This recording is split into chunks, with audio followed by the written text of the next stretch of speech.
Your community isn't just the place where you live. It's the place where you work and play. It's where you build relationships that matter.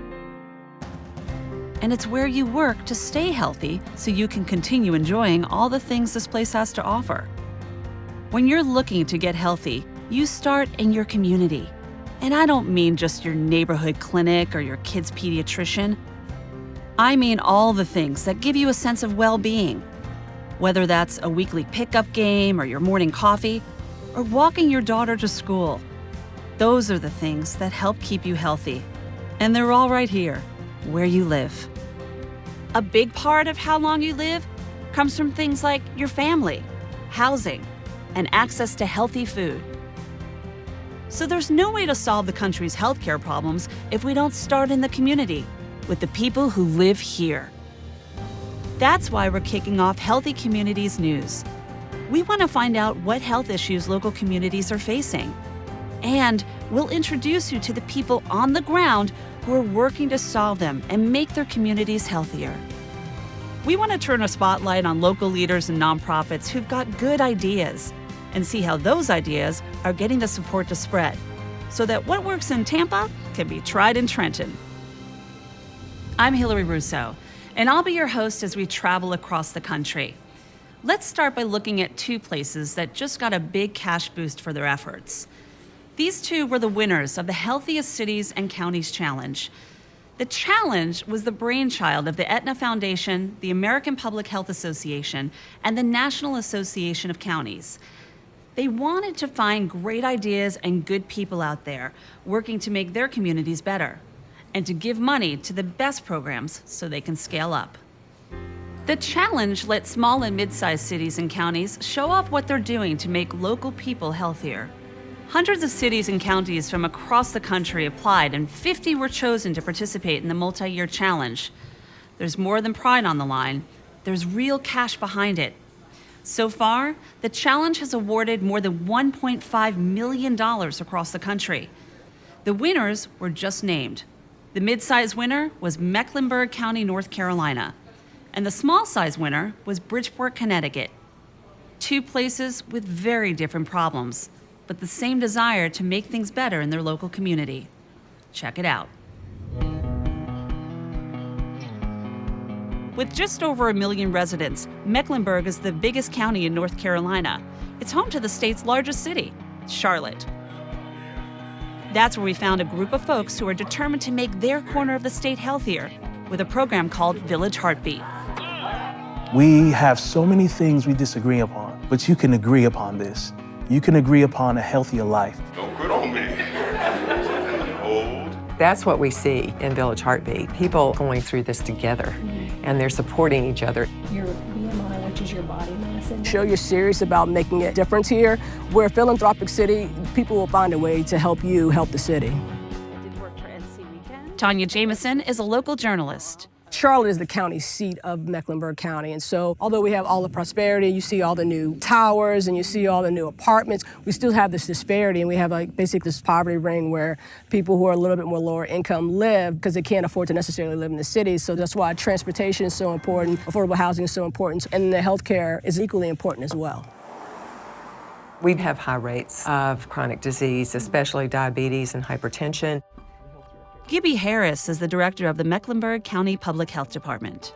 Talk to me about the Village Heartbeat program.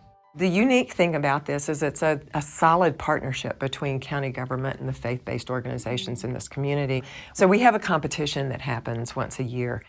This past year we had about 60 churches involved. Each church has a team of 10. There's a coach who's responsible within the church to move the team forward. We start with biometrics, weight, BMI, blood pressure, A1C, all of those sorts of things. And then during the competition, there's lots of opportunity provided for physical activity, for education around nutrition, and how to manage their disease better.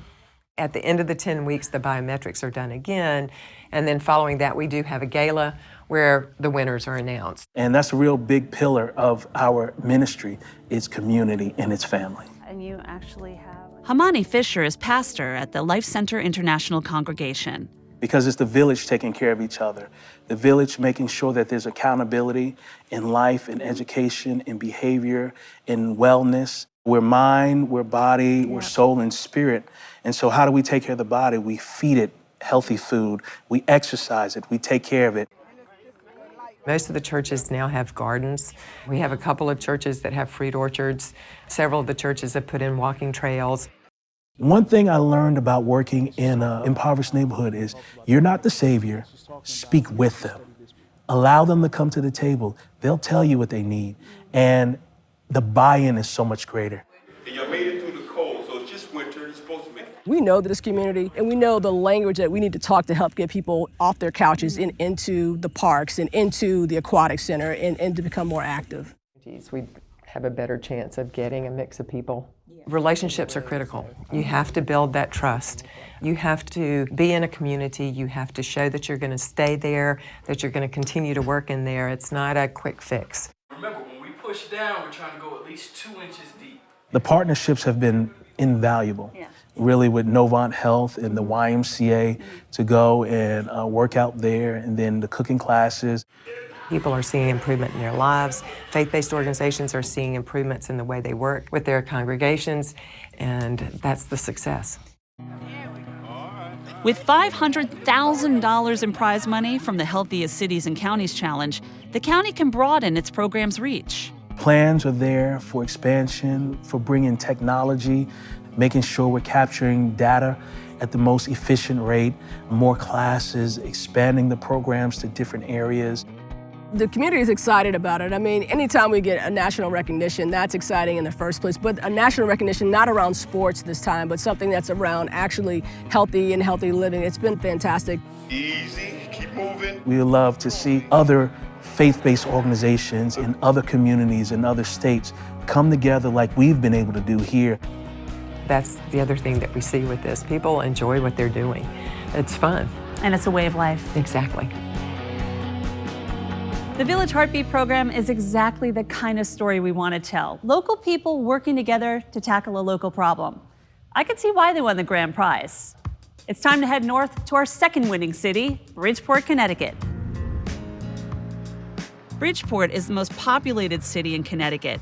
It's an old whaling town, but most jobs today are in healthcare and social service. The city has higher than average unemployment and a poverty rate above 22%. And those both contribute to other issues. The city's East End used to be an industrial center with lots of manufacturing jobs. When I first came here, this was one of the most beautiful places I'd ever seen in my life. Tom McMillan moved here in 1957. Today, he's the director of the Minority Business Association and a member of the East End Neighborhood Revitalization Zone. It was just a beautiful place to be. Businesses, shops, doctors, movie theaters, drugstores, turned into junkyards, storage facilities. It started becoming less and less and less attractive. What keeps you up at night here in Bridgeport? You have a lot of people that have health issues, diabetes, obesity, and that was due to fast food. Andre Baker is a representative for Bridgeport in the state legislature. People were more or less doing the takeout thing.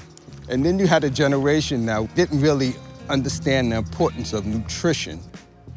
Bridgeport's residents are among the more than 20 million people in the U.S. who live in a food desert without access to fresh food. People in the East End have been living that reality for more than 40 years. A simple trip to the nearest grocery store takes about 90 minutes round trip by bus. For the last 10 years, we've met with numerous grocery store developers over here. They have 1,000 reasons on why they won't come here. Debbie Sims from the East End Neighborhood Revitalization Zone was part of a group that put their heads together to find a way to open a much-needed market in the East End. We just got sick and tired of being sick and tired and decided that we were going to do it ourselves. When Deb decided she wanted to do the pop-up market, and we've been so long without a market, we all jumped on it. It's so bright and clean, and it feels healthy. We had all these ideas about what this market was going to do. Job training and Friday night cafe for the kids and you're gonna learn how to cook in here. And Nice work. our chef that we hired is a young man from the neighborhood, and we've been looking at our foods that we traditionally eat and fixing them a healthier way. You have the string beans, there's collards, there's fresh blackberries, strawberries. At our deli case, we're gonna offer a special of the day with 40% less calories. I love that you're growing your own herbs too. Those are gonna be for our smoothies and our salads. That's great. It's part of the rejuvenation of the East End. We need a decent place to go, somewhere that you're proud to have in the neighborhood. It means a lot to me. So you're providing so much more here because it's not just a market. Health and wellness happens here too with conversations. Yes. When I walked in after everything was done, I watched everybody else. So I think that was the most special thing for me, when I watched their reaction. The market created quite a reaction outside the neighborhood, too. It got Bridgeport the Healthiest Cities and Counties Challenge prize of $250,000. What do you plan to do with that amount of money? We can do a food truck and go to areas where seniors can't actually get to the proper market. We can take the proper market to them. So the plan for the 250 is to get this one up and running successfully, and then I want to help somebody else get it started and get theirs working.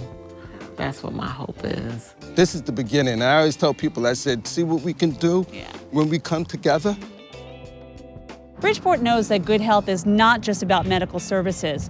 When people have easy access to nutritious food, it can help them stay healthier. These are just two examples of the great work going on across the country to help improve health. We have lots more stories to tell. From community gardens in San Diego to a Safe Streets program in Kansas City to the battle against opioids across the country. There are tons of local heroes we want you to meet. And if you're looking for some good listening while you're at the gym or making dinner or just commuting, check out our podcast. There's a lot of good news out there. Give it a listen, and maybe you'll be inspired to help out in your own community. I hope you'll check back often. See you next time.